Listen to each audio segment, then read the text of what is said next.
gue dapat undangan untuk datang ke acara Indonesia Motovlogger Day 2017. Hari Minggu besok, tanggal 30 Juli 2017 di Kemang Village, Jakarta Selatan.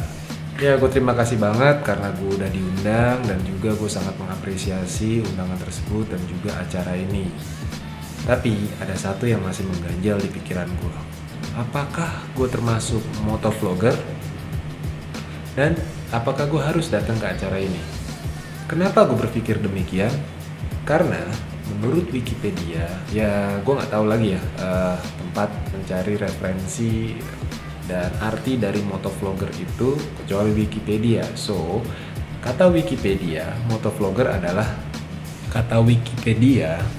motovlog adalah a motovlog is a type of video log recorded by a person while riding a motorcycle.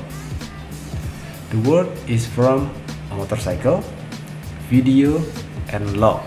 Riders who create motorcycle video blogs known as motovlogger, and the action of making motovlogs is called motovlogging. The most motovlogger upload their video on YouTube and the network of motorcycle. Here is known as motovlogger community. There are many channels on YouTube dedicated to motovlogging.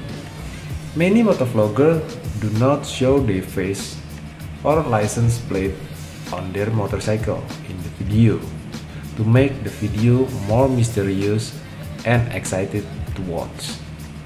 Dan mungkin lo semua juga bisa cek di YouTube dengan melalui search, ketik aja motovlogger. Gue secara pribadi sangat mendukung dan mensupport acara ini karena konon katanya acara ini mempunyai tujuan positif dan juga mendapat support langsung dari YouTube. So, tolong bantu gue untuk memberikan masukan apakah gue termasuk motovlogger dan apakah gue harus datang ke acara ini, dan tolong berikan alasannya.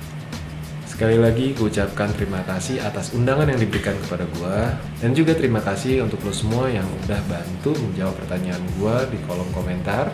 Dukung terus modifikasi di Indonesia, dukung juga produksi lokal di Indonesia, builder-builder lokal di Indonesia yang gak kalah keren dari builder dari luar negeri.